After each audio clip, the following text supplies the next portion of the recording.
Welcome everybody back into Nerd Sesh. As always, I'm Carson Breber and alongside me is Logan Camden. And it is officially the most wonderful time of the year because we are into postseason basketball. So today, we are going to be previewing all of the play-in games. We are also going to give our predictions for 2 first-round series as we just continue to work our way through all the first-round series throughout this week. But we're going to start, Logan, with that 7-8 matchup out west. Lakers-Pelicans, which of course we just saw on the last day of the regular season for the Lakers to lock up that 8 seed and to push the Pelicans into the play-in and ultimately keep the Suns out of it. So what's the first key that stands out to you when you're looking at this rematch? Well, the first thing I want to address is something that's been doing the rounds on social media. I know you tweeted it facetiously yesterday, and then I believe Mike Greenberg on Get Up actually took the take and said the Lakers should lose intentionally. Here's something I just want to say fundamentally about all sports. I don't know if you guys believe in like cosmic entities or deities or, other external forces, real or not. I believe there are basketball gods, and I believe that if the Los Angeles Lakers lost intentionally, they would just be giving a big fat, double bird to the basketball gods. I think if you do that in any sport, I think you are like disrespecting and desecrating the game a little bit. And if they do that, it's just not a good look. And I think you're, starting out with a bad omen. And 2, I just think it's a dumb idea. If you do that, you're putting yourself in a back against the wall scenario where you then could potentially just miss out on the playoffs completely. So I think, absolutely, first and foremost, you go in against New Orleans, you handle business like you did the other night, and you get the thing done with, and then you go play Denver. I mean, it's almost inevitable at this point. Like, if you are serious championship contenders and you are going to go and win the title, and that is the goal of this Lakers roster, and I believe they're a real championship contender. I wouldn't pick them to beat Denver, but if they're going to go win the championship, they're going to have to go handle business against Denver regardless. So you either get it out now or you get it out later. In my opinion, I just say don't play with your food, man. Go in there, handle business against New Orleans, and go ahead and take the tough battle. Yeah, there's just too much variance in any one basketball game to risk deliberately putting your season on the line in that single game format, especially if you're up against Steph Curry, who just single-handedly can go as nuclear as anybody in the sport, or even the Kings, who I would have a good deal of confidence in the Lakers beating, but specifically has been a very tough matchup for them. I do think some of those dynamics change without Malik Monk, but the Fox-Sabonis matchup alone, and at the end of the day, these are quality basketball teams, and you don't want to put yourself in a situation where it's, oh cool, we went 5 of 30 from deep and you guys went 18 of 35, and like that's the game right there. That just happens too often in these single game environments. But I did tweet about that because, Logan, if there was a dream scenario for the Lakers, like if they could know, hey, we can lock up either the 7 or the 8 seed, of course they would rather lock up the 8 seed because then you draw OKC, really good basketball team, but an awesome matchup for the Lakers. They owned the regular season series, and they're just so huge, so physical against this young, slight, inexperienced team. They have 2 superstars.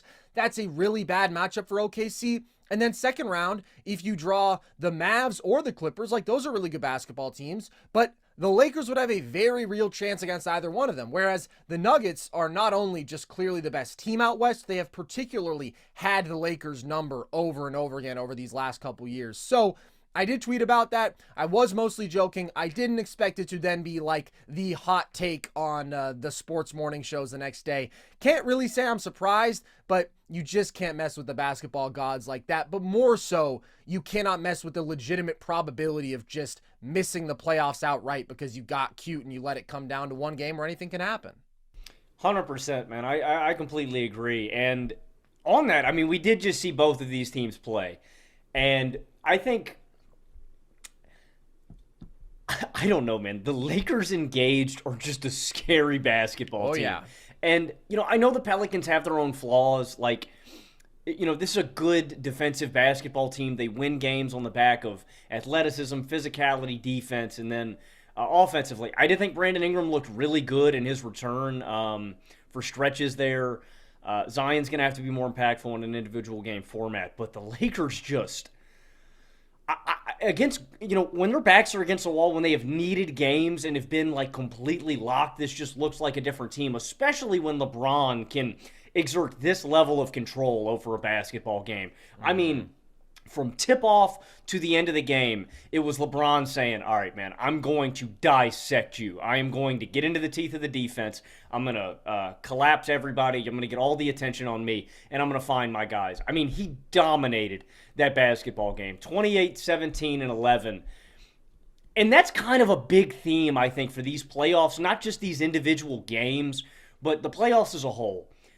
I wonder, Carson, and I know you said this to me a couple of weeks ago, I do wonder if I put LeBron too low on my top 10 players, man. I wonder if I just undervalued his just complete mastery in control of the game. Like, again, 28, 17, and 11. That makes no sense at this age of his career, but he still just exerts this control over the game. And when LeBron wants to flip that switch, I mean, I just think the Lakers are one of the best teams in basketball. When LeBron wants to control a basketball game like this, I still think he can. And a number somebody put out on Twitter, Carson, he's the first player in NBA history to shoot 72% at the rim and over 40% from deep. He shot 73% at the rim this season, 41% from behind the arc. To me, that is the biggest key for this individual game and probably the biggest key for the Lakers if they crack the postseason party is how much is LeBron going to crank into that first gear and how often? It's been a theme of this season. It was a theme of last season. This is a scary, scary LeBron James that we're looking at. And if he wants to, crank it up a notch, if he wants to lock in and flip that switch, the Lakers are a really scary basketball team that I think pose a lot of problems for a lot of different teams in the field, man. So that's really my first key for this game and in the playoffs moving forward is, how much does LeBron just want to lock in and dominate? LeBron, when we are talking about these one and done, do or die, single game, he might still be one of the 5 guys who you want most on the planet. I had him number 8 overall for a playoff run because I do value those peaks that he can get to so much. At the same time, we just know that physically he can't sustain that load over a series or a run like some of these younger players can. But post All-Star break, he has been playing at such a ridiculous level, dude. 27.5 points and 9.5 assists per game on 67% true shooting, 58% from the field, 45% from 3. When he is this level a jump shooter, and we always know that he is going to be this incredibly imposing downhill force and mismatch attacker and genius passer, he's just an unstoppable offensive player. And so my first key is what the hell are the Pelicans going to do with LeBron? Because he got what he wanted in that game. And the facilitating was so incredibly impressive, how he controlled the game out of pick and roll. But as a scorer, straight up, we saw the Pelicans try various different options. They started the game with BI on LeBron, and we saw some Herb Jones, we saw some Trey Murphy, real quality perimeter defenders, but they're all quite slight. And so LeBron is just able to physically bully them. So the best option throughout that game ended up being Zion on LeBron, just because he can withstand the physicality of a LeBron drive in a way that these other dudes can. And so he forces him to settle for runners, or he forces him to settle for these tougher pull-up jumpers. But I think asking Zion to be the primary defender on LeBron for a whole game and then also be your best offensive player is just a lot to ask. And I think although in single coverage, Zion has held up very well, he's not going to be like the most resistant to switches, right? He's not necessarily going to fight super hard to stay on LeBron and all those actions. And so then LeBron is able to do his mismatch attacking where it's okay, I can hunt Dyson Daniels, I can hunt CJ McCollum, I can hunt whoever it may be, and then he can go to work and bully those guys. So I think you will probably see Zion as the primary matchup on LeBron just because he guards him best, but I definitely think you'll see a combination. And I do wonder if we see Najee Marshall deployed at all. He didn't play at all in this game. I saw a good stat. Somebody replied on my tweet about how well Zion had guarded him, that Najee in a small sample size has guarded LeBron super well this year, and he just has that sort of build, right, as one of those more stout physical wings, and he's a quality player. But at the end of the day, I don't think there's a good answer here, and dialed in LeBron just tends to get what he wants. He tends to find that mismatch. He tends to find that advantage. And the problem is the Pelicans also don't have an answer for AD. And so that's where we saw LeBron AD pick and roll was absolutely unstoppable in this game because they started with Valanciunas out there in a high drop coverage or in a conventional drop coverage. He was just too slow. And AD had his touch going, and so he makes some shots that maybe aren't always 100% for him, but really it was that combination of quickness and skilled shot making where he was just punishing Valanciunas for being too slow and being out of position. So then they just played him off the floor. But then you have Larry Nance at the 5 who's still playing this drop coverage, and now you can basically just go over the top because he's too small and AD is too big and athletic and on the glass. Now you don't really have anybody to challenge AD. So he scored 16 points just as a roll man in this game. And LeBron, even if it wasn't going to AD, when the Pelicans were in this sort of high drop and then tag look, you saw him make some incredible passes. I think about one spot where Dyson Daniels steps up as the low man and Rui cuts from the weak side and LeBron sneaks in this beautiful bounce pass. And LeBron just finds ways to avoid these tough matchups. If it's getting out in transition, so he's pushing the pace where he's at his best and nobody is like in that half court setting one-on-one physically matching up with him. I just worry about the Pelicans finding answers to that Lakers two-man game. I think it's a really tough matchup for them.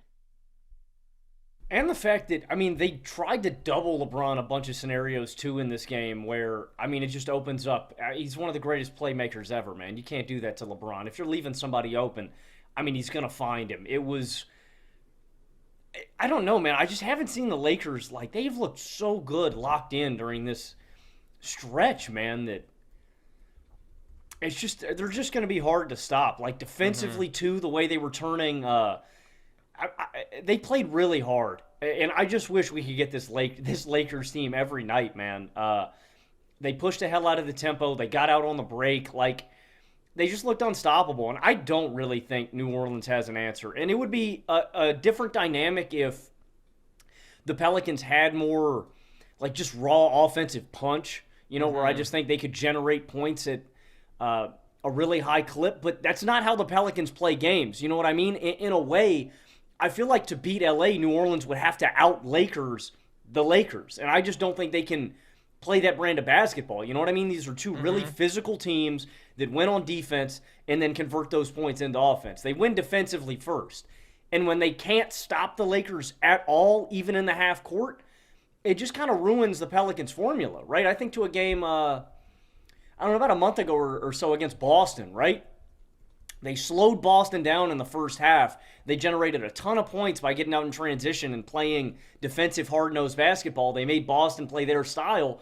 And then in the second half, it was like, okay, well, now go generate points in the half court, New Orleans. And they just couldn't. You know, Boston ran them out of the building in the second half. And I just don't think New Orleans has enough of that real, you know, high offensive punch where they're going to generate high shot quality every time down, or even when they do generate these great shots, you know, they don't have a ton of shooters out there on the court that can punish, you know, generating a ton of open looks. I just think New Orleans is a little outmatched, and this is a bad matchup for New Orleans, where I think they both play similar styles of basketball, but LA's just better at it. I think it would take nuclear Brandon Ingram. I think it would take Zion dominating. And that's the other aspect of this, Carson.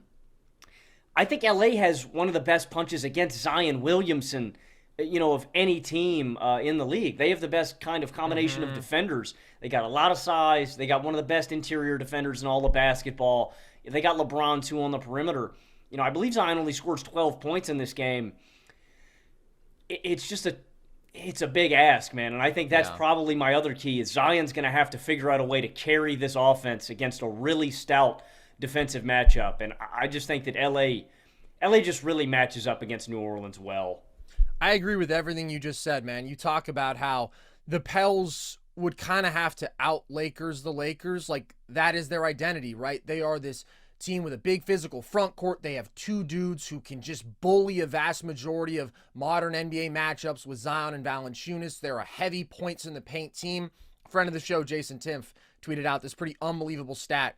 At one point during the game yesterday, the Lakers had a 50-12 points in the paint advantage against the Pels, who are both a top 10 paint offense and defense. And I do just think it's a tough physical matchup because Zion, right, does hold up in terms of strength, but Valanciunas, although he's strong, we've talked about just because of his lack of foot speed, he can kind of get played off the floor. And then the Pels are built to guard most modern NBA teams, right? With this plethora of long, rangy wings, Daniels and Herb Jones and Trey Murphy. Naji Marshall, I mentioned, has a little bit more strength, but he's really long too. Like, they have all these versatile perimeter defenders, but the Lakers are the ultimate bully ball team. LeBron bullies you. Even Rui Hachimura, right, is an exceptionally physical big wing. And so they're just not as well built to stop this Lakers team as they are most offenses around the league. And then, like you said, LA is built to guard Zion, man. They have great collective personnel because they have these huge, strong wings. LeBron guarded him well. Rui guarded him well. AD, if that's a switch, if he's in single coverage against him, can absolutely hold up. And then he's a monster in those help situations. And there have been 2 games this year where Zion had 13 points or fewer against LA, and he was really his most effective in this game facilitating, where the defense would sink in just a bit for help and then he would kick out to a shooter. But it's not the easiest matchup at all for him to go out there and have a dominant game offensively. And then I also think the Pels perimeter stars aren't a bad matchup for a Lakers perimeter defense that is flawed because the Lakers are lacking in perimeter foot speed. That's where they can really get exploited, right? If they play against the Kings with Malik Monk and De'Aaron Fox, boom. Those guys are just beating their guards off the bounce. When it's B.I. and C.J. McCollum, those are not quickness-based players. Those are tough shot makers kind of regardless of the matchup. So it's not as problematic as other star perimeter duos can be. And then I just don't know what New Orleans does with Valanciunas. Like, I don't know if he can play because he played 7 minutes in this game and a few of them came in the fourth quarter. And once he got back out there, he turned the ball over 4 times in like 3 minutes, mostly off of bad passes. But I think you have to give him more run than you did in this game, the 7 minutes, just because Nance at the 5 didn't work to me, but I'm not confident about Valanciunas working there either. I don't think it's a good fit defensively, and I think you kind of need the combination of Zion at least creating penetration, and then maybe your shooters can explode around him, and Valanciunas just clogs that up a little bit. Him and Nance are both pretty similar, though, honestly, in that they're like, if you leave us open, we'll shoot it, but they're not the most willing floor spacers. So I just find that New Orleans has a lot of problems without a lot of really good answers. There's a reason that LA destroyed them in this game. And by the way, the Pelicans like totally outshot them from deep. It didn't matter, right? They were down by 30 plus for a portion of this game. And then I think back to that in-season tournament game when you had dialed in LA and they beat them by like 40 something. The Lakers are just better, but they also match up really well against this Pelicans team. So I am taking them to win this one, presuming that they are not tanking and they take it seriously. As am I. I think they have to play Valanciunas more. I just think you need his size out there. Like, I mean, they got killed in basically everybody's minutes, but yeah, Valanciunas was a comical -10 in 7 minutes, but I like with Nance, man, it was just so exploitable over the top. Like, he's a 6'8", 5 man, like with AD, with anybody out there. I mean, they're just going over the top. And yeah, I think you crushed one of your final points. That was something else I had written down. Ingram and McCollum just can't exploit the Lakers' biggest weakness on that other side is the point of attack guys. Like, that's why the Kings match up well, because Reeves and D'Lo can't cut them off. And because they get that initial pressure that puts the defense in rotation and makes everything else work, Ingram and McCollum are over-the-top shot makers where if they're not getting downhill and pressuring the rim, then you're not getting them in rotation, you're not getting the Lakers out of position, and basically all of the backline guys, Hachimura, LeBron, and AD, can just sink and stay in their spots. And so I just don't think the Pelicans really have any answer to easy offense against LA, and they don't really have an answer to slowing them down on defense. So, yeah, I think the Pelicans are really overwhelmed here, and it's a bad matchup. If the Lakers are locked in, I'd say this is a decisive victory for LA.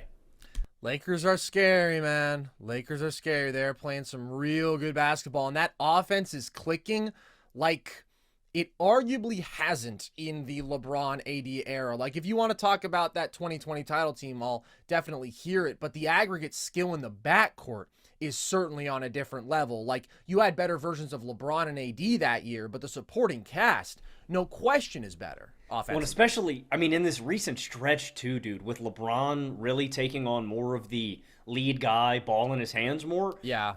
And I know that was an issue that, my roommate and some other guys pointed out, is like the Lakers didn't know how to play with LeBron on the floor.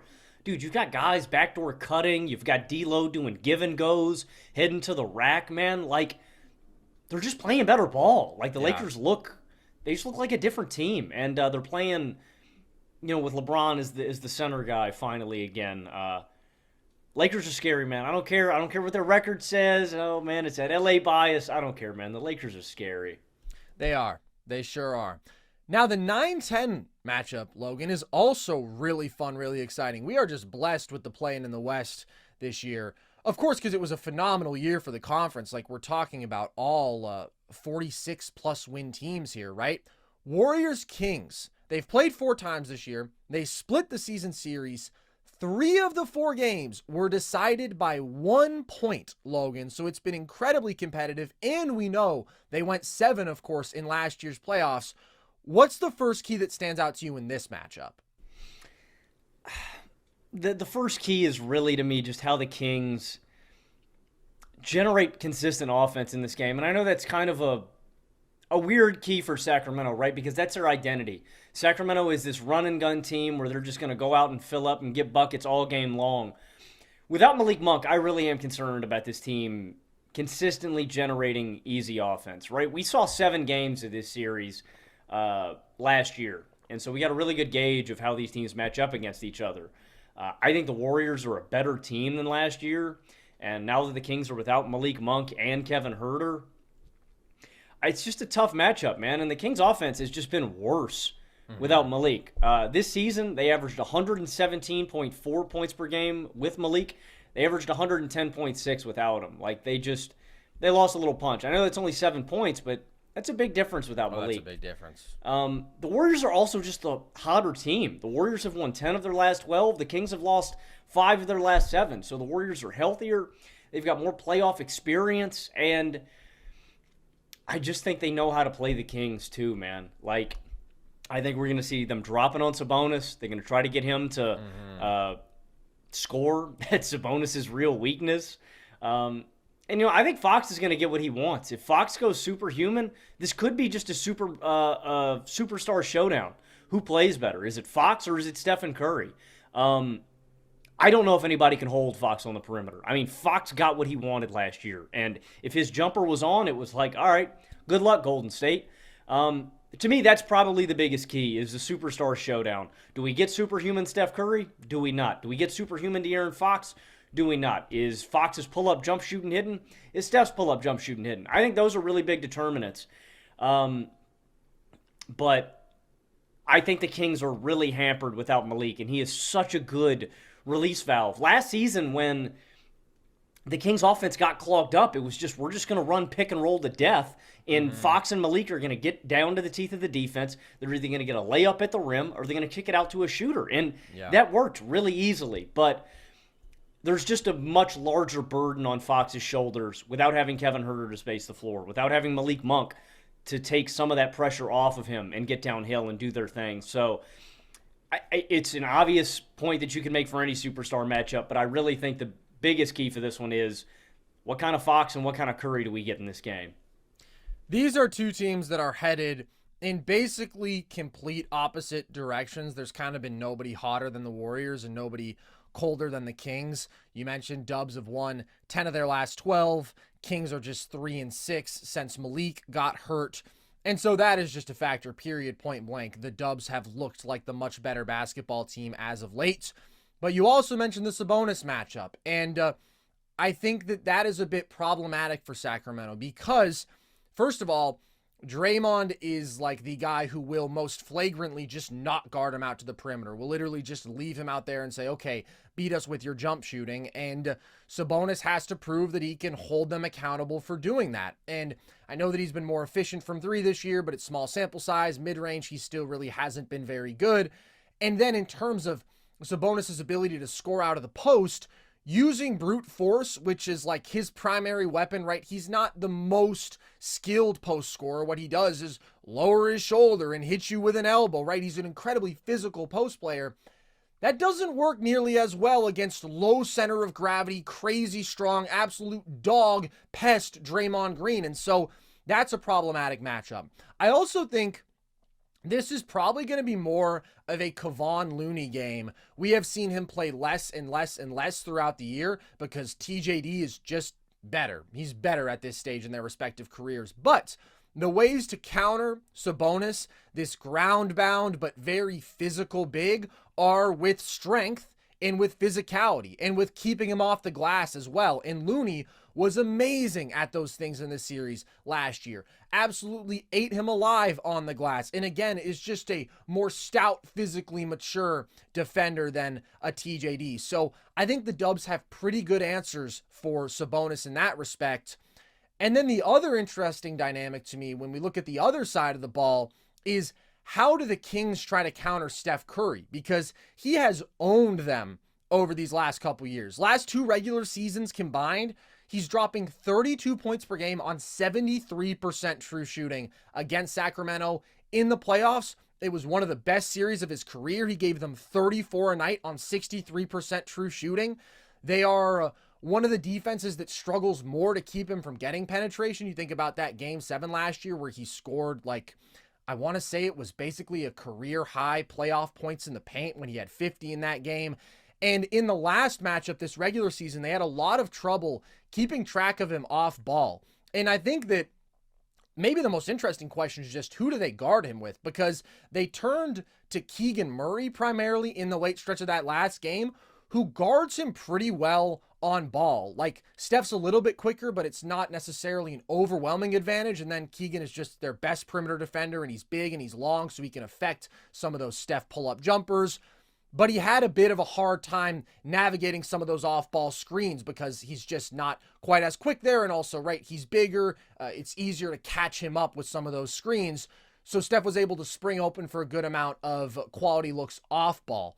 So Davion Mitchell is always an option in these series who they can bring in as just a Steph hound, right? Give you 15, 18 minutes just applying ball pressure, picking him up, full court attached to him off ball. But ultimately, I don't think they have found a good answer. What do you think they try to do with Steph? And do you like the formula for them? Like, do you think they find any success? No. Do I like the formula? Yeah. No. Yeah. I mean, against Steph Curry, no, I don't. I would. Those are the 2 guys I'd point to, Keegan and then Davion. I don't think either work. I don't think there's like a solution for Steph. Yeah. He's just too quick. With Keegan, it's like Keegan's an awesome defender. When you're talking about those guys who are like right below like all defense level guys, Keegan's right there. Absolutely. I mean, he's one of the best defenders in the NBA. And so I'm not saying he's not like well equipped to do it, but I think you point out the fatal flaws, like quickness, agility, and the Warriors just do such a good job of setting up stuff for him that's not, straight up easy to defend. It's not always just going to be a pick and roll with the ball in his hands at the top of the key where, defenders do that every game. That's a relatively easy action to defend. It's still Steph Curry, but it's simple. The Warriors do so many other things. I think it's tough. And then Davion, it's like, yeah, Davion's strong, but Davion's small. Like, he just doesn't have the arms to contest those shots. Steph Curry's release is so quick. If he gets to his spot, it's like Davion's just not going to be able to contest that. I don't think the Kings really have an answer. And then the other big thing is, not only are the Warriors playing better basketball, I think their rotation's better. And then I think they just have more guys that can switch on to their best offensive players and counter what they do. The Warriors kind of had a spoil of riches to throw at these guys. If it's Fox, if it's Keegan, if it's Sabonis, if you're throwing Wiggins, if you're throwing Kuminga, if you're throwing TJD, if you're throwing Draymond, like Gary Payton, the second, they have so many guys that can just easily switch onto the Kings' best players where I don't know if the Kings can really get them in trouble. I think the Kings are just a little overmatched here. Like you said, dude, Steph's kind of their dad. Steph kind of owns the Kings. So yeah, it's It's tough. I don't know. And again, it's a one-game scenario. Crazy things happen, but at this point, with the losses of Monk and Herter, I just think the Warriors have more quality guys to turn to, and their guys have been playing better ball. Wiggins been playing better ball. Clay's had a couple good games. Draymond's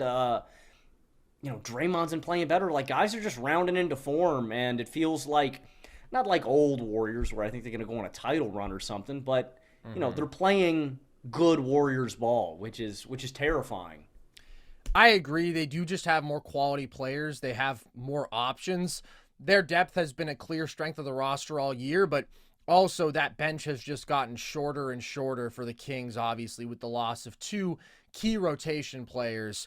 So I do think Sacramento is going to be very, very reliant on De'Aaron Fox to play a hell of a game in this one. Their offense just hasn't been as productive. They're only 13th in offensive rating since Malik got hurt, which isn't awful, but this is a team that has to be really good offensively if they want to win against these quality teams. They're not going to win on the back of their defense, even though they're improved there from last season. And so I think the level of pull-up shooting we get from De'Aaron Fox is a real key in this game, because he has played incredibly well against the Warriors this year. He's given them 32, 5, and 5, but he shot really well from deep, 42% on 8 attempts per game across those matchups. And we saw last year, like, the Warriors can't really stay in front of him. Kind of nobody can stay in front of De'Aaron Fox. And so the best thing you can do is concede those pull-up jumpers and hope that he misses, because he can put on his clinics, especially from the mid-range, but he also has his stretches where he'll go cold. And this year he's been super streaky. He was 44% from deep in December. Then he was under 33% in January, February, 34% in March, and now he's been up above 40% again in April. So if he is knocking down those shots, that's where he has the potential to just absolutely explode. But if I'm the Warriors, I think we have to prioritize conceding those looks, because we can't just let him get downhill against us all game. And then I just wonder, like, can anybody else create offense from the perimeter? Because Malik was that guy. Malik was the guy who last year in that playoff series gave you 19 a game on 58% true shooting, 8 up free throws, consistently created penetration. And now it's like, I like Keon Ellis, man.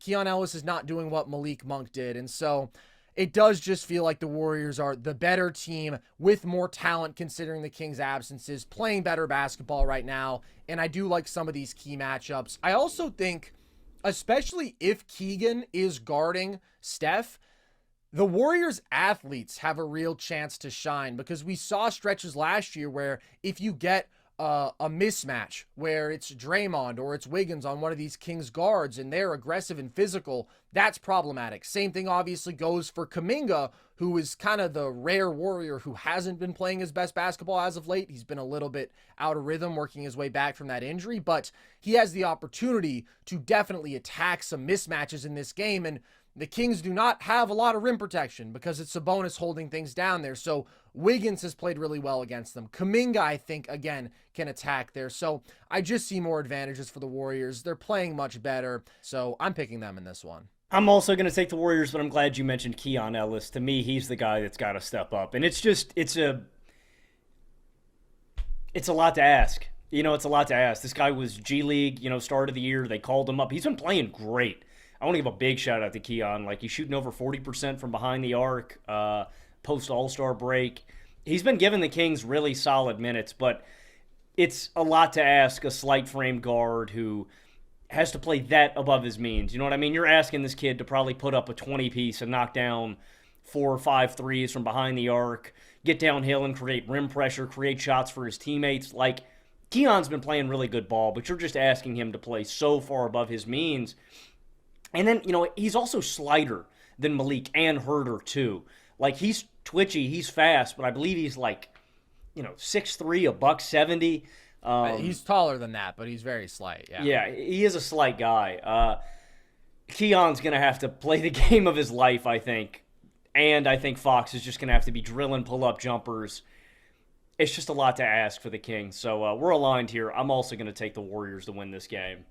And that specific element of creating penetration, getting downhill that Malik brought, like, Keon's just not bringing that, right? He really is about, okay, can I get hot from three? And he's a really good shooter, but it's just a different dimension. Like Malik was able to threaten that defense beyond what the raw box score would indicate because of where he was getting on the floor so consistently. So I'm taking the Dubs in this one. Let's move out east, Logan, where the 7-8 is very interesting, man. We've talked about it. These are two of the top 4, top 5 teams out east when you're talking about the playoff threat they pose. And yet here they are in the 7-8 matchup for their own reasons. Sixers Heat. What's the first key to you here? How do they affect Joel Embiid? How does Miami affect Joel Embiid, and what kind of version of Embiid do we get? Since Embiid returned, Philly is 5-0 in games he's played in. He's putting up 30 points per game, 9 boards, 5 assists on 49% from the field and 48% from behind the arc. He is averaging 5 turnovers per game as well, but I mean, just super efficient, knocking down his 3. I'm going to say this point blank. Like, if Philadelphia gets this version of Joel Embiid, if we get a 30-point outing, 5 assists, 10 boards this efficiently, Philadelphia is going to win this basketball game. I just don't think Miami has the requisite offensive talent to compete with that. Because when you get that superstar version of Joel Embiid, guess what that does? It maximizes Tyrese Maxey and allows him to cook because you have to divert so much attention to Joel Embiid. It allows Kelly Oubre to go do his thing and backdoor cut and get open looks. It allows Tobias Harris to cook and do his thing. Joel Embiid dominating like this. And again, I know Bam is one of the best defenders on planet Earth. He's on my all-defense team. He just is. Is he going to have an answer for Joel Embiid? I don't know. That's the first key, man. They got to slow him down because if Embiid is knocking down his mid-range jumpers, if he's hitting from deep, it is going to open up everything offensively, and I think Philly is going to run. You've got to make this a rock fight. You got to make it grimy. You got to muck it up. And I don't know if that's throwing, I think you got to throw a lot of different defensive coverages. And Miami probably is that team. Like, Eric Spoelstra is an evil genius. If he's going to cook up something for this play-in game, he's the guy to do it. He is the mastermind. But I think you got to come up with some kind of scheme. You got to throw him, surprise doubles on the baseline in the corner, trying to trap him. You just got to make Joel Embiid uncomfortable, man. And I know he's had his playoff collapses and shortcomings, but he has looked slimmer. He's just looked damn good in his return, man. If Embiid looked off, or if Embiid looked like 70% of the player he was, right now I'm getting 90 to 95 of what Embiid was before he got hurt. If we get that Joel Embiid, I'm comfortably taking Philly to win this game. So, key number 1, Miami's got to make Embiid uncomfortable. That is obviously the key to this game, is how do you deal with the Joel Embiid problem? And we saw this matchup within the last couple weeks, and I thought that Miami guarded him pretty well.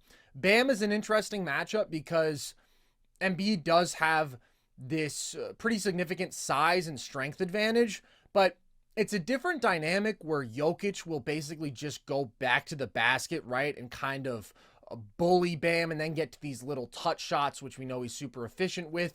Embiid pretty strongly prefers facing up when you're talking about his post-up attack, and so Bam's quickness advantage is a little bit more of a factor, and Embiid often will kind of get tempted into just taking his face-up and pull-up jumpers because there he has the size advantage. He can get those shots off cleanly over Bam, and so then the success of his offensive approach just kind of depends on if those jumpers are falling, and for the most part they do, but we have seen in those playoff environments they often have not. But Miami was pesky with those doubles, and most importantly, they went to zone, and that just changed the game. Like, Philly scored 12 points on 28 possessions versus Miami's zone, and it worked basically to perfection. They got Philly to miss a bunch of threes, some of which were solid looks, but not necessarily like wide open threes, and they got them into that rhythm where they weren't really creating penetration. They were just kind of taking one pass, catch and shoot threes. When Embiid caught it around the nail and got into the teeth of that zone, he was pestered. There were a lot of dudes converging on him, and he missed a lot in that range. They didn't force a lot of turnovers against Embiid, but they did make him uncomfortable. But ultimately, the problem was Miami was generating stop after stop after stop, but then Philly was generating stop after stop after stop. And even though Embiid didn't have his most dynamic offensive game, and even though that zone worked and it got them like an 8-point lead in the fourth quarter, Maxey had a great game. Oubre got a couple of timely buckets, and Miami just couldn't keep up. And that's the biggest concern for them on the opposite side of the ball is, can they score enough, and how do they deal with Embiid's defense? Because this is a team that is small and is not very athletic. And when you have a massive man and one of the league's best rim protectors like Joel Embiid in the paint, it was just a real struggle for Miami to score down there. And so Jimmy, I think, is going to have to be nails from mid-range. He's going to have to get to those looks with Embiid playing out a drop, and he's going to have to punish them for giving him those looks. And the Heat, I think, are going to have to shoot really well from deep, because I just think we've seen against like these huge teams, they're not going to score enough around the bucket. And Embiid is also specifically a tough matchup for Bam, because he struggles with those huge dudes as well. And he tends to rely a lot on his touch shot making. And sometimes that's a good thing, and he's making those looks at a 50-55% clip. And then sometimes he just goes ice cold and he's missing floater after floater after floater. But against a dude as big and strong as Embiid, he's not going to get a lot of good looks around the rim. So that's my biggest concern for Miami offensively. Embiid is a problem defensively, but like, they're just so damn pesky, and Spo is so good. Like, I think they can knock Embiid off his game a little bit. I'm just not sure that they have enough firepower to even take advantage of that. Those are real concerns. I think Jimmy's going to get whatever he wants. I have that level of faith in Jimmy. Okay. Well, I know you do. I don't know if he's your god. I mean, yeah, dude, I put Jimmy on a pedestal. Like, any matchup that they put on him defensively, if it's in isolation, if he's using pick and roll with Bam, because that was a lot of their attack. It was, damn it, somebody give Jimmy a screen at the top of the key and let Jimmy go figure it out. Mm-hmm. And unfortunately, that's kind of Miami's offensive formula. That's why it's so hard for them to generate points, because they're not super dynamic. There's not like backdoor cutters, and it's mostly, hey, give Jimmy a screen, let him get to the mid-range. If he's got a look, he's going to pull up. If he doesn't, he's going to kick it back out to a shooter. It's very simple. It's effective. So I think Jimmy's going to get what he wants. I'm expecting a basic Jimmy game. 20-plus points, 5 boards, 5 assists. It's really going to come down to, Hero's going to be out here for the game too.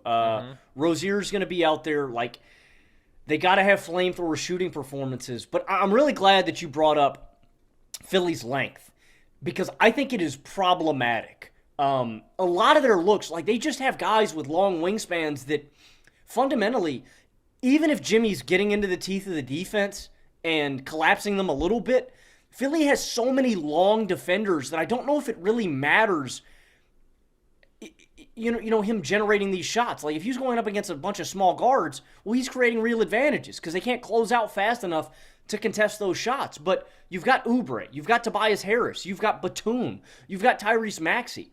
All of these guys can close out relatively easy while cheating to help get rid of get the ball out of Jimmy's hands in the paint. So there's a huge burden on those shot makers to just kill them. I think we got to get a flamethrower hero, Rozier. I think all those guys have to be knocking down shots. I think, like you said, too, with Bam, I think Bam has to be knocking down these little baby floater touch shots. And guess what, Carson?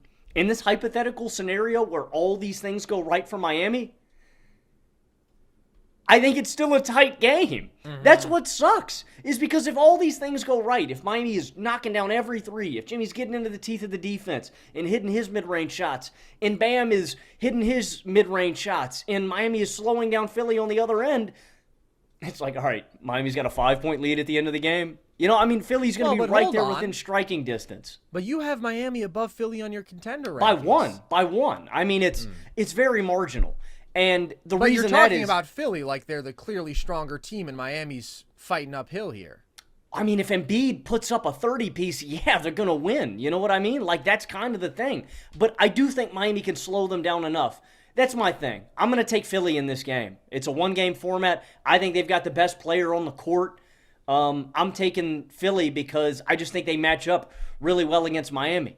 I'm always going to give Miami a fighting chance against any team because they've shown it. They've shown it too many times. But That's my thing. I think if all the things go right for Miami, they've got like a 2-possession lead at the end of this game where Philly could still steal it. And I think if everything goes right for Philadelphia in this game, they probably win by 10 plus. I think it could be a blowout. So it's weird, man, because I always just think in all of these hypothetical matchups, it's like Miami is so overmatched. They seem so overwhelmed, and it just doesn't make sense. I don't know. Maybe Miami pulls out their voodoo magic, their special playbook. Eric Spoelstra does a little seance before the game, and they get the they do their magic thing. I just think Philly's a matchup problem. They're bigger. They've got the size advantage. I think they've got the best player in the field, and that's what it comes down for me, man. I just think Embiid is going to be the best player on the floor, and that matters. So I'm going to take Philly in this one-game format. I give Miami a shot, man, but I just think there's so many things that have to go right for Miami to win this game. They definitely have more boxes to check. They often do, and sometimes they check off all of those boxes, but it definitely feels like there's more paths to Philly winning this game.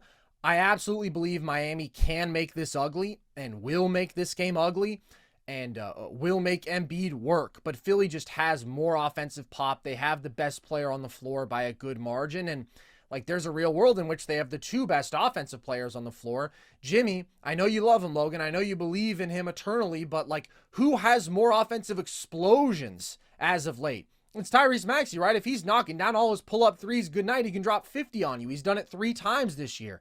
And there's a reason Philly's 31-8 when Joel Embiid plays. It's because they're actually quite talented and they're quite good. And Miami, they're 24th in offensive rating, right? That is reflective of the reality for them this year. It feels like a grind pretty much every time out. The one last little thing that intrigues me, I wonder how much Kevin Love we see in this game. Just because last matchup, he was shockingly good. He was plus 25 in 19 minutes, but he also ate up rebounds, 16 boards in those 19 minutes. And when he was matched up with Embiid at the 5, it was actually kind of the most fluid that Miami's offense looked because Embiid had to actually respect the floor spacing big, and so he couldn't be as impactful as a rim protector. So I don't love playing Kevin Love big minutes at this stage, and I do think when he's on the floor defensively, it's he's stout, but you're going to have to send a lot of doubles Embiid's way or zone up or do something creative. But he had an impact in the last game, and so I do wonder if they turn to him again in this one. I think it's a huge key. I think you have to give Kevin Love a ton of burn in this game. And you just got to hope he does well. I mean, I do think physically, he's not a complete zero against Embiid, too. Kevin Love's still a strong guy. And he can swing a game. Again, that's the one weird thing about Miami, too, is I talk about, Philly does match up with them lengthwise. The scary thing about Miami is in these one-game environments is when they can make it a grimy game, they have shooting on the wings. Everywhere. Hero, Rozier, they've got Love. Martin can get hot. Duncan Jaime Robinson, Jaquez, of course. Yeah, Duncan Robinson. Jaime Jaquez is spotty, but he can hit. They've got shooting on the wings that swings games too. Every team does, but it's they've got actual shooters that can get really hot and in rhythm and help swing a game. So I would never count Miami out of a one-game scenario, and I think it's going to be a grimy, tight game. But in scenarios like this, give me the team with more offensive pop. I don't even think it's close. I think just Philly is in a different stratosphere, and give me the team with the best basketball player. I think that's Philly. We agree. All right, 9-10 game out east. Bulls-Hawks. I think we can sort of speed run through this one. Jokic Joestar said he'd be good if they just simmed this one, and I agree. I think this is the worst play-in game that we've had in the years of the play-in. I'm sure there have been some 9-10s out east that weren't great, but the Hawks are a 36-win team. The Bulls are a 39-win team. Just give me your pick in this one. Who are you taking? I mean, who cares? You know what? Yeah. I'm not even going to do this. I'm going to use this as the Chicago Bulls finally played Adama Sanogo the other night. He put up a 20-20 game. April stat lines. Cut Nikola Vucevic. Start Adama Sanogo. Reps. I don't know, man. This is a weird game. Give me Chicago, I guess. I'm going to take Chicago, too. just because they actually care about basketball, and I'm not sure that the Hawks do. And also, the Hawks are just down so many guys, man. No Onyeka, no Jalen Johnson, no Sadiq Bey. Of course, the Bulls have been out some of their guys for an extended stretch. Levine and Patrick Williams, obviously both done for the year for quite some time. But the Bulls just grind, man. Bulls are playing good basketball as of late. They made that Knicks game tough. I mean, they were just hounding them defensively down the stretch. I've never seen a team struggle to inbound the ball legitimately as much as New York was against Chicago. Caruso is a good matchup for Trae Young. And Atlanta does scare me in this matchup just because, like, they have clearly the best offensive player on the floor, but it's Trae Young 3 games into working his way back into form, and they're just down so many quality players, big athletes in the front court. Just give me the team that's been playing better, but I don't think this is exactly going to be the peak of the play-in experiment. Play-in's awesome, and it made the home stretch of this regular season really fun because, like, you're playing for seeding and stuff down to the very last minute, but we probably didn't need this 9-10 matchup out east. Okay, so there it is for the play-in.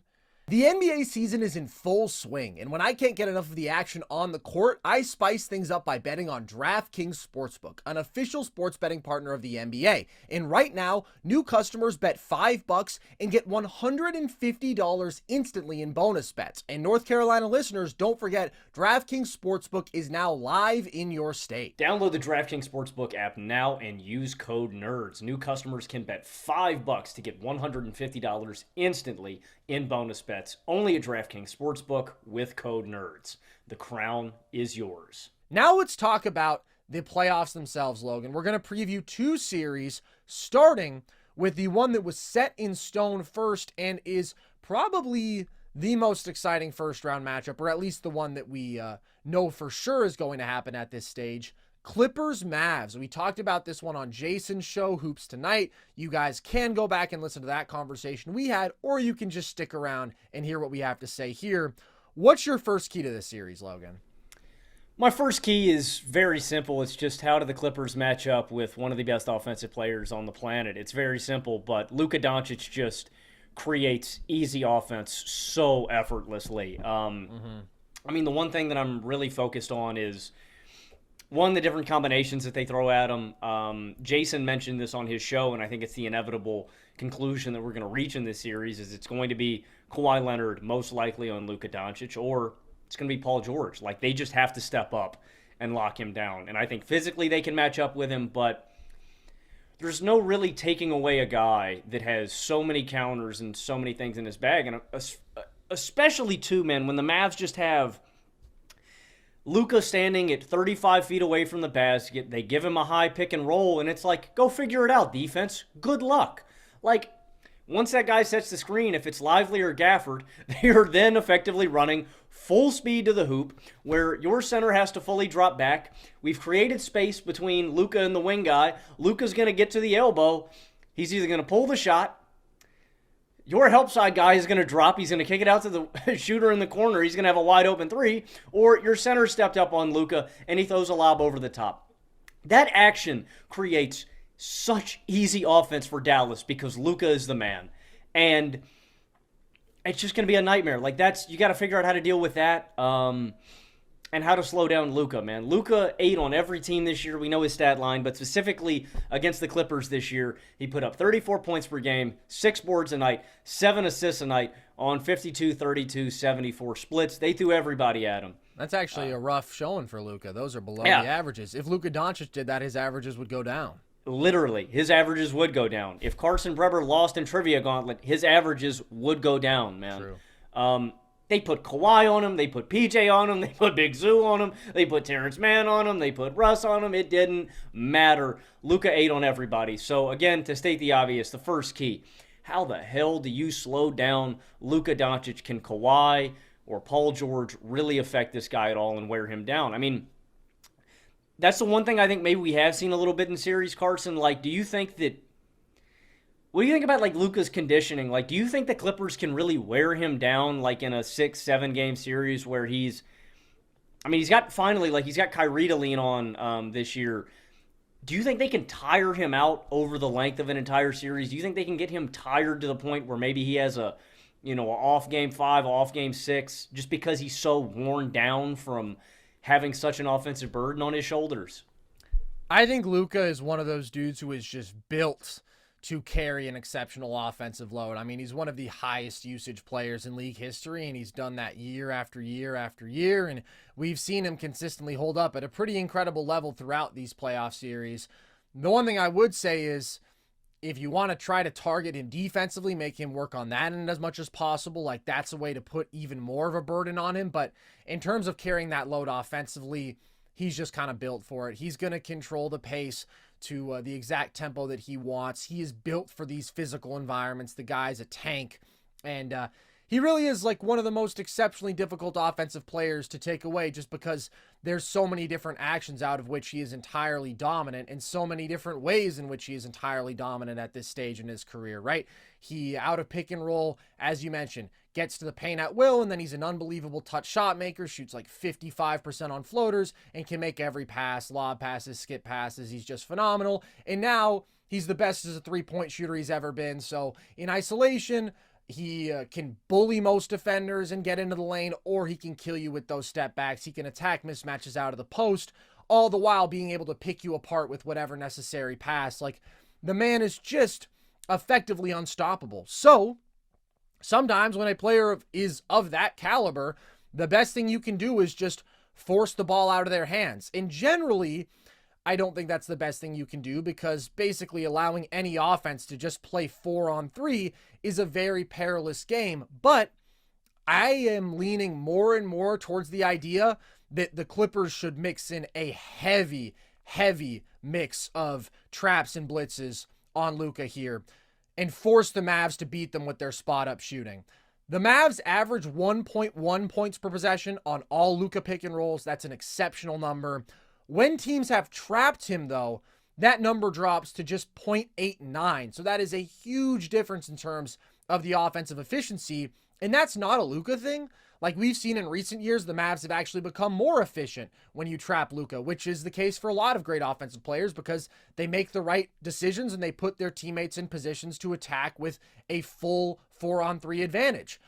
But I think it's the drop-off in spot-up shooting, where Derrick Jones Jr., PJ Washington have their moments, have their stretches. They're not the most consistent spot-up shooters. And when I mentioned this and we were on with Jason, he made a good point as well, I thought, which is that if you keep setting those traps and therefore you start to deter Luka from wanting pick and roll at all, like let's say if those guys just aren't knocking down those spot-up jumpers, or if he just gets tired of constantly having the ball forced out of his hands, you force him into more ISOs against Kawhi Leonard, who is like as well built as anybody to guard him in single coverage. Elite perimeter defender straight up, but also the sort of guy who has the strength to hold up against Luka in a way that a lot of people can't. So that's a tough matchup. So I have a bunch of faith in Luka getting what he wants, but I think blitzing him in making the Mavs beat you with their spot-up shooting is going to be key for the Clippers in this series. And if those shots are falling, well, then tough luck. Nothing you can do. But if they're missing, then you've opened the door in a way that you might not be able to playing Luka with these traditional coverages where he's just more comfortable.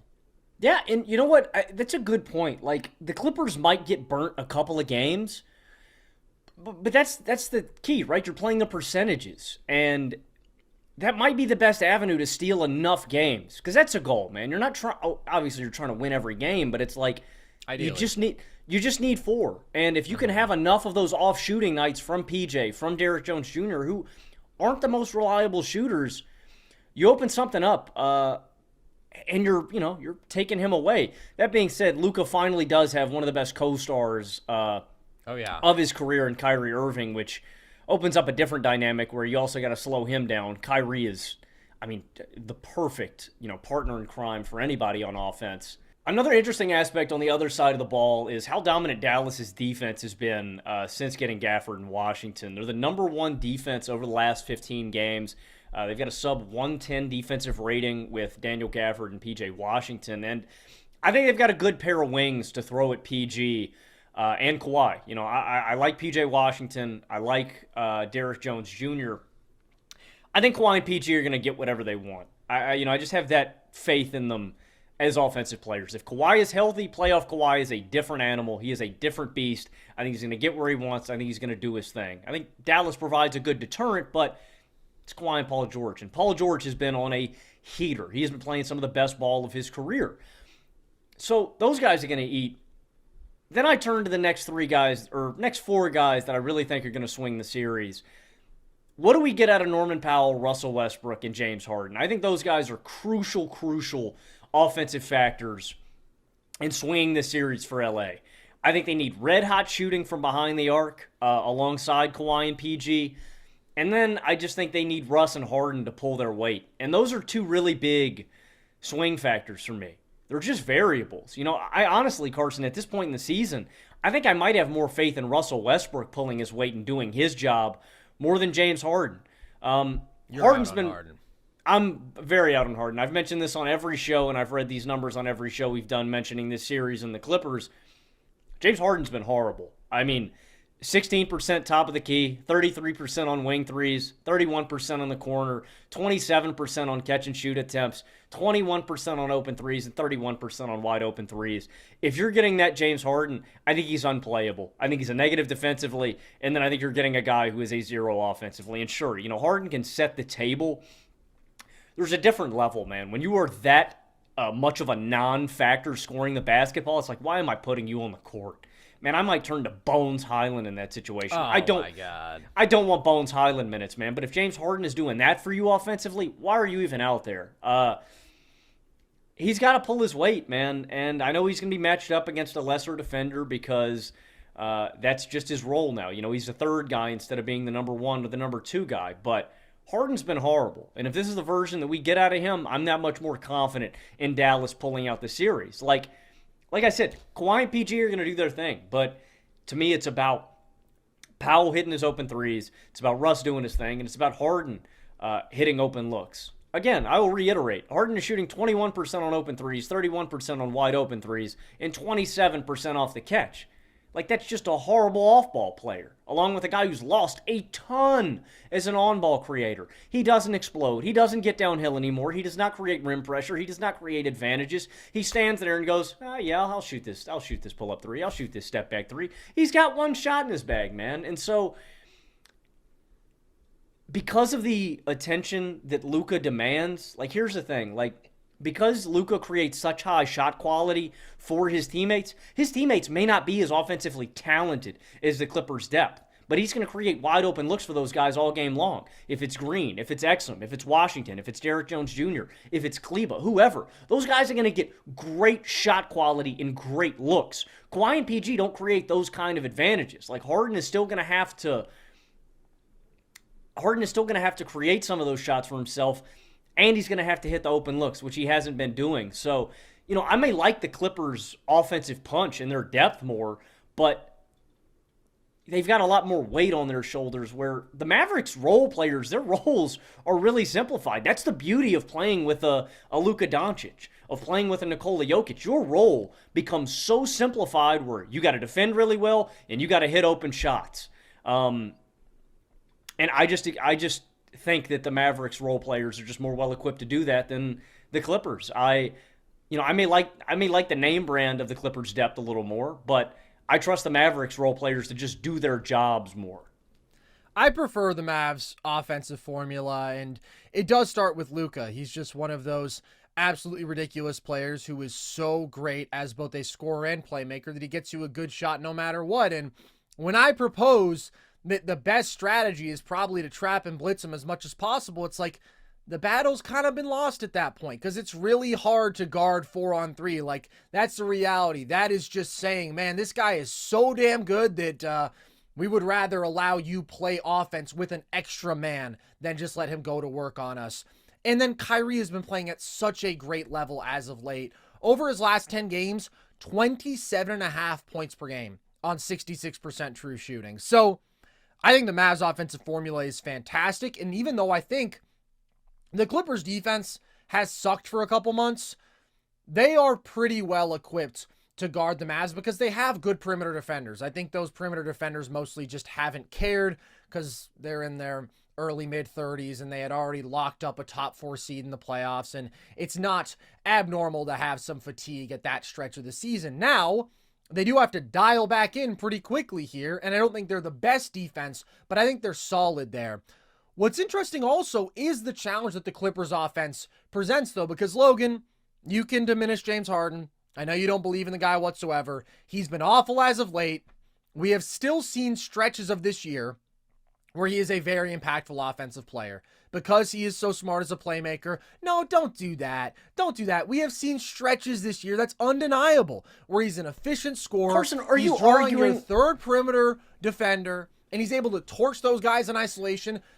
One of the biggest problems has just been that he can't make these pull-up jumpers that normally he makes quite efficiently as of late. Like, I don't want James Harden to be the guy who I'm basing my offense off of at all because of his issues as a rim pressure and rim finisher and et cetera, et cetera, et cetera. You just take things too far sometimes, man, and then you look at me like I'm the crazy one. You're talking about taking Bones Highland over James Harden.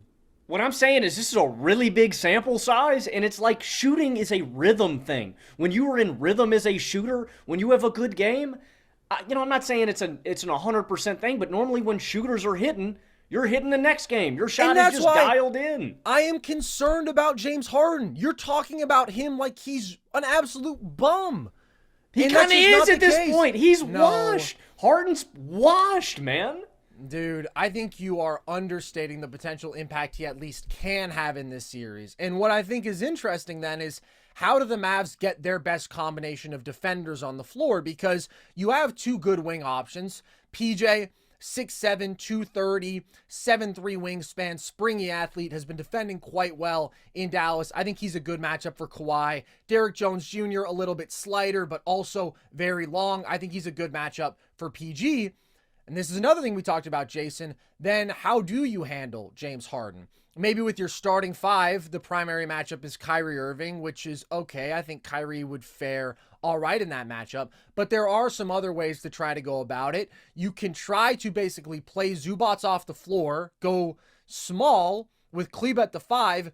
Really not that small. I mean, you're still decently big in the front court. PJ at the 4 and Kleber, who's 6'10" and stout, at the 5. That, to me, would be an absolute win for the Mavs if they can do that, because if both these teams go small, then the Mavs are getting their best perimeter defensive combination on the floor. Then, I mean, they have a real 5-out offense. They have shooters everywhere, but they're also just bigger in their small ball configuration than the Clippers are, who I really don't like in those looks very much in a post-Nick Batum world. But I am not so confident that you can play Zubac off the floor. And again, it's not like Kleber is small for a 5, but Zubac is just huge. And I think he's going to be able to go over the top as a lob threat in those looks out of pick and roll. I think he can abuse some post mismatches there. He's a 92nd percentile post score there. Is like the second best paint touch shot maker in the league in terms of efficiency, only to Nikola Jokic.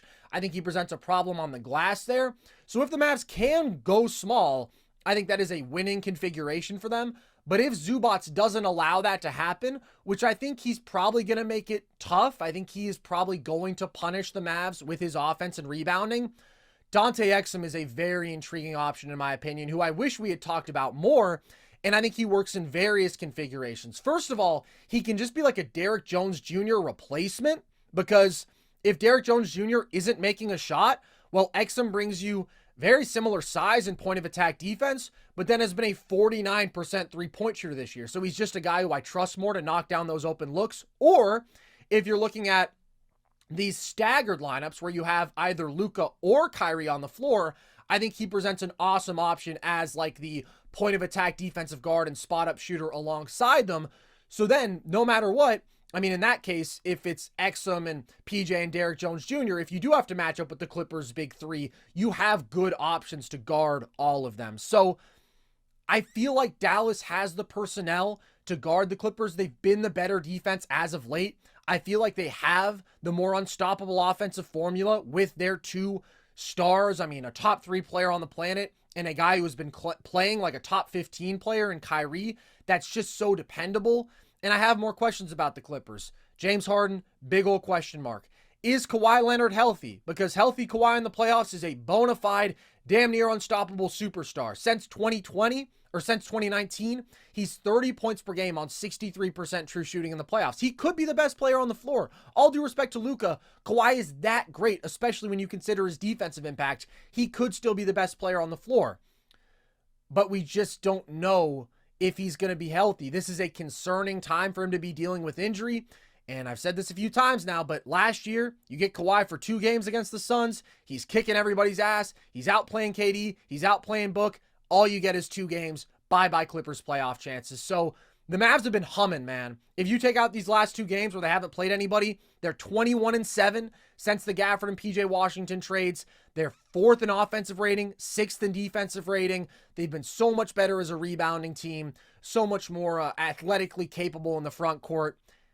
To me, they're still the second best team out west. So even though I think the Clippers are really talented, and if they dial in and Harden doesn't shit himself, this should be a hell of a series. I'm going to take the Mavs in 6. I'm also going to take the Mavs in 6, and I think James Harden is the X factor. Like, he is just the ceiling raiser for this team. If he is hitting open threes, if he is hitting his pull-up threes, if he is setting up his teammates for success, I think the Clippers can win this series. I just don't have that faith in them. And I do think, I said Bones Highland, there's 3 other guys. I mean, if Harden isn't hitting, put Norman Powell out there. Put Terrence Mann out there. Put Russell Westbrook. Try something else. But, you know, again, you're killing your depth advantage. Like, that to me is the key. I think James Harden has to pull his weight and has to do his thing. He hasn't shown me ever on the playoff stage that he could do that, especially not this version of James Harden that we have seen. We've also never seen him with so little responsibility, though. We haven't seen him as a third option. Yeah, I don't know, man. Like I said, shooting's a rhythm thing, and if his jumper hasn't been hitting for the past 20 games, I'm not going to expect just the switch to flip. And I'm not saying he can't have a great game. I mean, damn, man. Harden had, what, 250 pieces in last year's playoffs? 240 pieces, but 240 pieces. I'm not saying he can't get hot for a game, man, but consistently, he's been a letdown. And, yeah, so for that reason, I'm going to take Dallas. I think Dallas has been the hotter team, the better team, and I think they're better on both sides of the floor. So, and I think they got the best player on the floor, man. I think Luka's going to ball out. So I'm also taking Dallas in 6. I don't think it's out of the question that there are stretches where Harden is just shooting you out of a game or he's just a non-factor, and then it's like, all right, let's get some more value somewhere. And Russ is probably the most intriguing there just because when you have like high motor Russ, who we saw against the Suns last year, was playing as hard as I've ever seen him, doing the little things, defending. Like, people always talk about, oh, Russ always plays hard.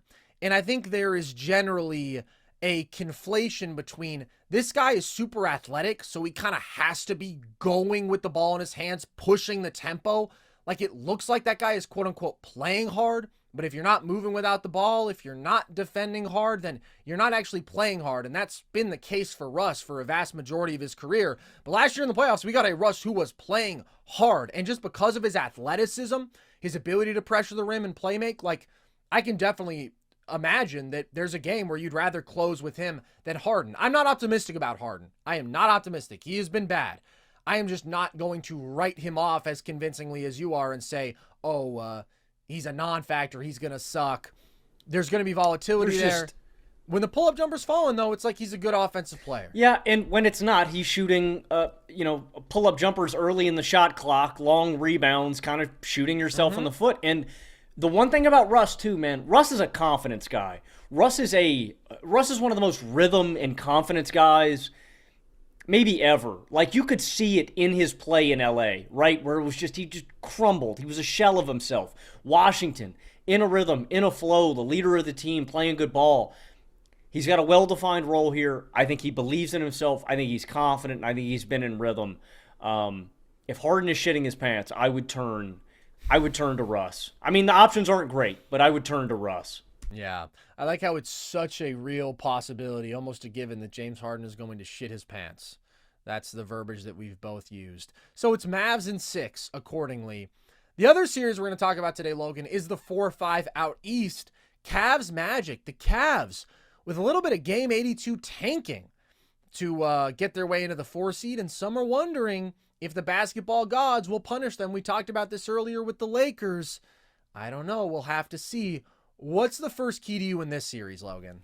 The first key to me is, can Cleveland pick themselves up off the mat? I mean, dude, we're getting into the later rounds of a title fight here, man, and they're slumped on the ground, man. We're about to get to the 10 count. Cleveland has been the worst playoff team post All-Star break, a 12-17 record. Hoop Venue, a friend of the show, did a show with us a week back. Tweeted that out. Does great stuff. You guys should follow him. Hoop Venue _ on Twitter. Shout out. Big ups. Yeah, shout out. It's not just the team, it's also their stars. Donovan Mitchell over the last 15, 23-6 on 40, 33, 89 splits, clearly still hampered. Darius Garland over his last 15, 16, 3-7 on 41, 33, 80 splits. Something we spoke about with Hoop Venue on that show was how Cleveland staggers their minutes come playoff time. Because if you remember, during their red-hot stretch of the season, they were without a lot of their key star guys. No Mobley, no Garland, and it was basically the Donovan Mitchell and Jared Allen show with shooters. And it worked. I mean, they cooked, man. They were lighting it up offensively. They were clamps defensively. It was the best stretch of their season. Last season, when we saw all 4 of their stars healthy in the playoffs, they had an offensive rating of 101.9. It was dead last in all of the playoff fields, 16 out of 16. Just a ton of lineup redundancy, a complete lack of spacing, and their offense turned to Donovan Mitchell basically just saying, hey, I'm just going to dribble for about 8 seconds, and then I'm going to take a sidestep 3. I'm either going to hit it or I'm not, and if I hit it, all right, cool. If we don't, we better get back on defense. It was a really stagnant, ugly offense, and you could just tell, like, it was frustration. It was palpable for Cleveland. And so I think that they need to stagger their guys' minutes. I think they need to play Strus, LeVert, Merrill heavy minutes. Just give them shooting on the wings. And you got to survive with it, man. You got to hope those guys are hitting their shots. So there's 3 big keys for me. It's 1, how do the stars play? What do Mitchell and Garland look like? It's 2, how do they, stagger their lineup? Do we get these staggered rotations where we get 2 sets of stars? Or are you closing with all 4 of them on the court? And then my final key, and this is something that we saw in the Knicks series that really bit Cleveland in the ass, that really surprised me that they didn't address at all during the regular season. Can they survive with just 2 real centers in their rotation? There is such a massive burden on Evan Mobley and Jared Allen's shoulders to anchor the interior of this defense, which is also why I think maybe they should stagger their rotation. There's not really a third big guy in this rotation. Do you put Dean Wade at the 5? Are you running Damian Jones minutes? They basically were not running Damian Jones minutes. Yeah, dude. I mean, you're playing 40 minutes of Allen and Mobley like they just were tired. The Knicks just had more guys to turn to, and I wonder, against a big physical athletic team with the Wagners, with Wendell Carter Jr., with Paolo Banchero, with, I don't know, you could throw in Goga Batadze off the bench. They just got big guys that are going to be fresh. I wonder if Mobley and Allen are going to be fresh at the end of this series.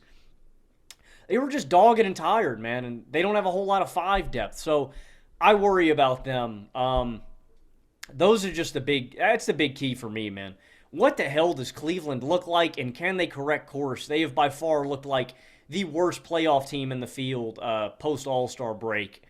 And they just got to pick themselves up off the mat, man. And I really worry if Donovan Mitchell and Darius Garland aren't at 100%, I mean, can they even generate a 100 offensive rating? Like, how ugly and how bad does their offense look if those guys aren't, at the peak of their powers? And this is a tough defense to go up against, man. Orlando's been as good defensively as anybody not named Minnesota this whole year. And you're right. Nobody in the playoff field has been worse than the Cavs post All-Star game. They've been a disaster. But a vast majority of that has been without Donovan Mitchell. And Donovan Mitchell really hadn't looked anything like himself until these last couple games. He had missed 15 of the previous 21, I believe, with that knee injury. The 6 he had played in, he was giving you 14 points per game on 47% true shooting. But these last 2 games, to me, have been encouraging. His pull-up jumper's been falling, which has been one thing, but also just like, he's looked twitchy, he's looked quick, he's looked comfortable, he's been assertive. It's like, okay, this is a Donovan Mitchell who I can buy into going in the playoffs, whereas based on what we had seen up to that point, I was like, I don't know, man. I still can't confidently say that he's at 100%, but he looks like a star at least, whereas previously it was like, this guy shouldn't really be on the court right now. And when he plays, the Cavs are 36-19. They have been a damn good basketball team. That's like, what, a 54-win pace? And this series to me is just going to be about who the hell can create consistent shots. Because we are in for a dog fight, bro. We are in for a rock fight. We are in for a throwback like Cavs Knicks last year, right? This is a series where you're going to produce some offensive ratings in the low 100s. And this is the one guy who is of the caliber where I think he can consistently get you good shots. He can create penetration. He's a good playmaker and has had a career season there. Also, just as a sidebar, one of the 10 sexiest passers in the league. Like, if I was ranking my sexiest passers, bro, obviously you have to have Jokic and Luka and LeBron and Trey, but Donovan Mitchell is pretty far up there, dude. Just like the one-handed live dribble passes that he whips at 50 miles an hour. He threw a pocket pass with such beautiful spin on it, fired a behind-the-back pass on the money to a shooter like 2 possessions later. He's just a sexy passer, man. He may not be the best, but he's one of the sexiest, and I believe in him. And I believe in him as by far the best offensive player in this series. Garland also at this point, it's like, can kind of only be better than he has been. Like, I don't think Darius Garland can be any worse. And I do think their willingness to tinker with lineups is a key. You hit on a great point, and it's something that Tyler from Hoop Venue brought up when we had him on. The Cavs net rating this year with their big four, Mitchell, Garland, Mobley, Allen, is just +2. Like, it's really not very impressive because you're just not getting the most diverse skill sets. And so I do think you need to be willing to at times close with like Mitchell, Okoro, Strus. If he's healthy, Dean Wade, hopefully he's healthy because I think Dean Wade kind of actually matters. Like, he's just a good rotation player. And Jared Allen. And then you're super switchable. You have reliable shooting and you have the one lethal on-ball creator and the one elite rim protecting big. That's how the Cavs have looked their best this year. They're still the more talented team and they still have like the more proven formula. So they should win this series, but they have looked really bad as of late. And on the flip side, Orlando has an emerging weapon who has become more and more available and more of a factor in Jonathan Isaac. And if he can play 30 minutes a game in this series, which, I mean, he's been knocking on the door these last couple games, the Magic are a +12 net rating team when he plays. They outscore opposing teams by 12 points per 100 possessions. That's equivalent to being the best team in the league. They have a defensive rating of 105.6 with him out there. That would comfortably be the best in the league. He gives you over 10 rebounds and 4.5 stocks per 36 and just blows games up, man, with his secondary rim protection. He is massive. He is a freak athlete. He is long as hell. He is a problem on switches. So he presents a defensive ceiling that this team's raw defensive rating doesn't even reflect, because if he's out there consistently, like, he's their best defender. All due respect to all defense Jalen Suggs, he is a different kind of game breaker. 100%, dude. I wrote down that exact same stat, courtesy of Cleaning the Glass. Jonathan Isaac is a huge X factor to me, and that's why I say, you know, if we don't get Mitchell or Garland at the peak of their powers, I think, one, just, again, like you said, dude, Orlando is such a dogged defense where I think they can turn this into a nasty, disgusting game, and then a nasty, disgusting series, and then I think that Orlando has... I think I like their depth more in terms of offensive creation. I think they've got more guys, maybe not high-end like Mitchell or Garland, but I think they got more guys who can generate and find their shot. If it's Paolo, if it's Franz, if it's Mo Wagner, you know, if it's Wendell Carter, like, I just think they have more offensively skilled guys that they're going to play. It's an interesting series because earlier in the year when Cleveland was clicking a little more, it's kind of staggering, Carson. This courtesy of NBA.com. They outscored Orlando by nearly 15 points per game just on threes in the regular season. I mean, that's a huge difference. And you talk about reliably generating offense. I may like Orlando's crop of stars. They didn't show it. In the regular season matchups, Orlando shot an effective field goal percentage under 50% on shots outside of the paint. That's 28th in the league. I mean, it was just ugly. So, I mean, dude, we are in for the rock fight of all rock fights in this series, and I'm all for it. I know a lot of people don't like defensive, nasty, grimy games. I'm all for it, man. I think it's going to be a lot of fun. It's just such an unpredictable series. You know what I mean? There's so many different variables that come into play here. And I lean on the team that has more size, that has more athleticism, and that has the higher defensive ceiling, in my opinion. And so, man, if Donovan Mitchell plays like Donovan Mitchell, I would take Cleveland. But I just don't know if I can anticipate that. And so I think I'm going to take Orlando in 7. Wow. Here's why I disagree. I have so many concerns about Orlando's offense. Number one, is Paolo ready to be a legit number one in a playoff series and do so in an offensive situation that is not ideal against still one of the best defenses in the field? Like, he has been one of the least efficient volume scorers in basketball this year, under 55% true shooting. I made a whole video about the good and the bad with him just a few weeks back, but shot selection is still a major issue, and spacing is a factor in that.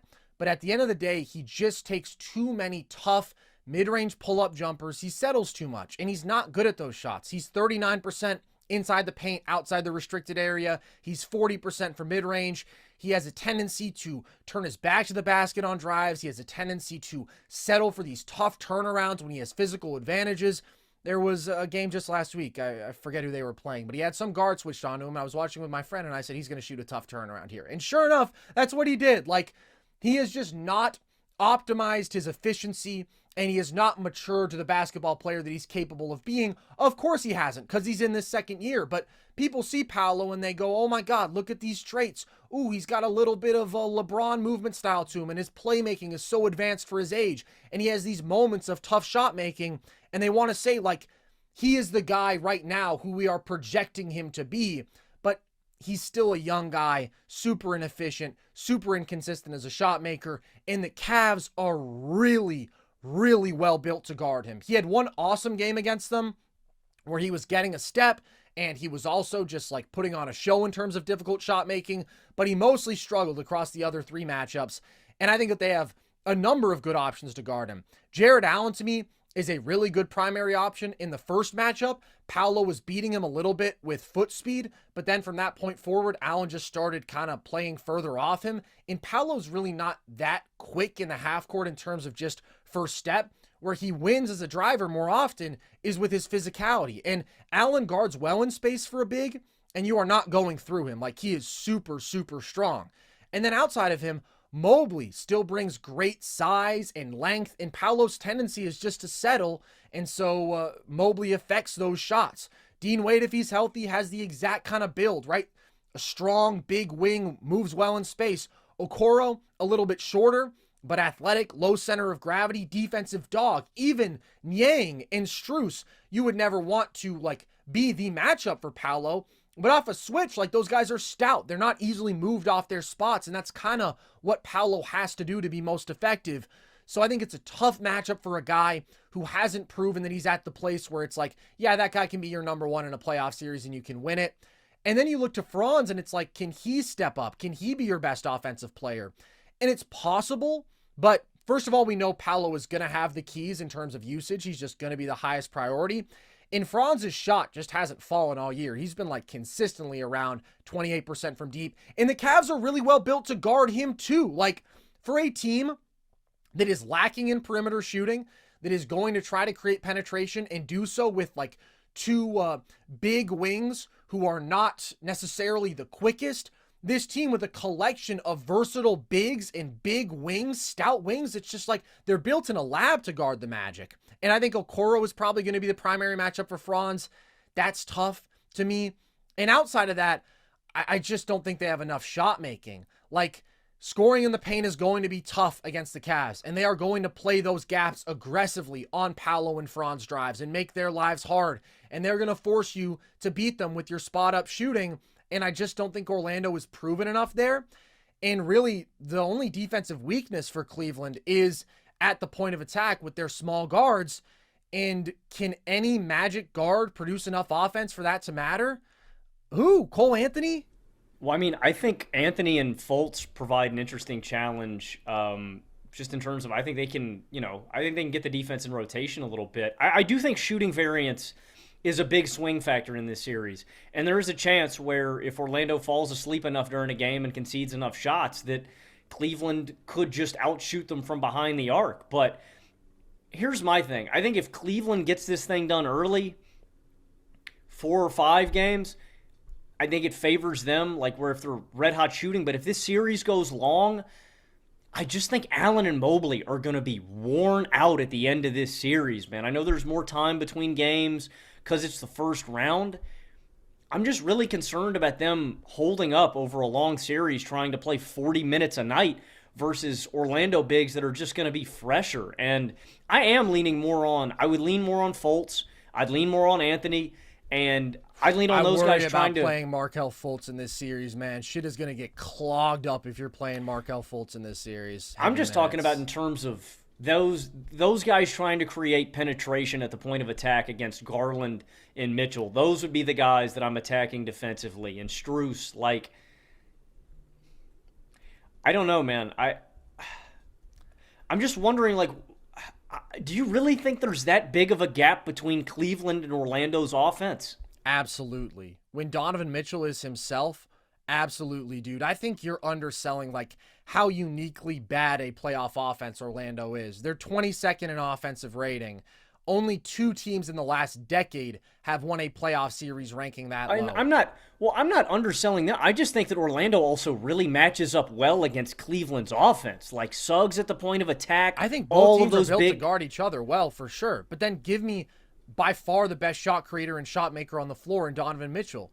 Darius Garland has had a down year, but he absolutely could be the second best offensive player in this series. Cleveland does have more perimeter shooting, period, point blank. Orlando's last in threes made. They're toward the bottom in three-point percentage. And again, I worry about Fultz being the guy who you're like, okay, he's going to create our advantages, because then you have Paolo and Franz who have really struggled as spot-up shooters off ball, or you have those guys with the ball in their hands and Fultz, who is a terrible spot-up shooter off ball alongside them. Suggs just isn't going to take that initiative as a creator, and you need him out on the floor for his spot-up shooting and his point-of-attack defense.